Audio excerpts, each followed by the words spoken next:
নদীর ঘাটে হঠাৎই দেখা মেলে নৌকার অপেক্ষায় বসে থাকা বর্গা চাষি কৃষক সাইদুল ভাইয়ের। মাথায় ফসলের চিন্তা, চোখে সংসারের স্বপ্ন।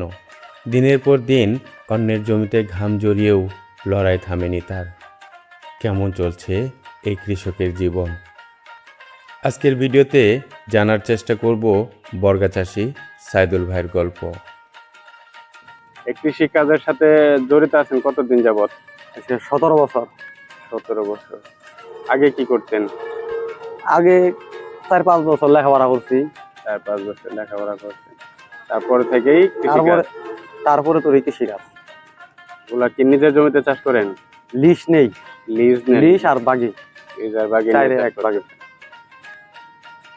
তো এই যে লিজ নিয়ে বাগি নিয়ে চাষ করতেছেন, সেক্ষেত্রে আপনার কি কষ্ট হয় না? কষ্ট হয়, হইলেও তো মনে করেন করে দিয়ে খাওয়া নাবো পরিশ্রম করে।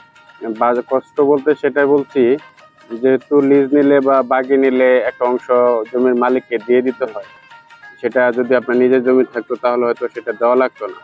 জি। তো এই যে বেশি একটা অংশ ওই মালিককে দেওয়া লাগে, দেওয়ার পরে তো আপনার টিকে থাকতে হয়। জি। এখান থেকে যেটা অবশিষ্ট থাকে সেটা দিয়ে আপনি সংসার চালাতে পারেন। আজকে আপনার কয় মনের কথা বললেন নিয়ে আসছেন? মনে করেন 100 কেজি 2.5 মন, 1 2 3 4 5 খাঁচা, 5 মনে 100 কেজি আসে না, 120 কেজি মাল। 120 কেজি মাল নিয়ে আসছেন। শুধু কি আপনার ঝিঙ্গা? ঝিঙ্গা আর পটল। ঝিঙ্গা আর পটল। পটল কোনটা বলে?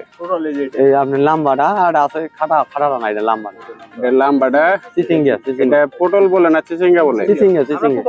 আপনারা পটল বলেন। আর ঝিঙ্গা কোনটা? ঝিঙ্গা আপনার এইটা। হ্যাঁ, ঝিঙ্গা। এগুলো সব হাইব্রিড জাতের না? হাইব্রিড সব হাইব্রিড। তো সবকিছু মিলে ভালো আছেন? ইনশাআল্লাহ ভালো আছে। ভোর থেকে সন্ধ্যা পর্যন্ত মাটির সাথে যুদ্ধ করেও ফসলের একটি বড় অংশ তুলে দিতে হয় জমির মালিকের হাতে। তবুও থেমে নেই বর্গা চাষিদের জীবন। নিজের কষ্ট লুকিয়ে তারা বাঁচিয়ে রাখছেন আমাদের গ্রামের কৃষি আর মানুষের স্বপ্ন। এই মানুষগুলোর ঘামেই টিকে আছে বাংলার মাঠ আর আমাদের জীবনের অন্ন।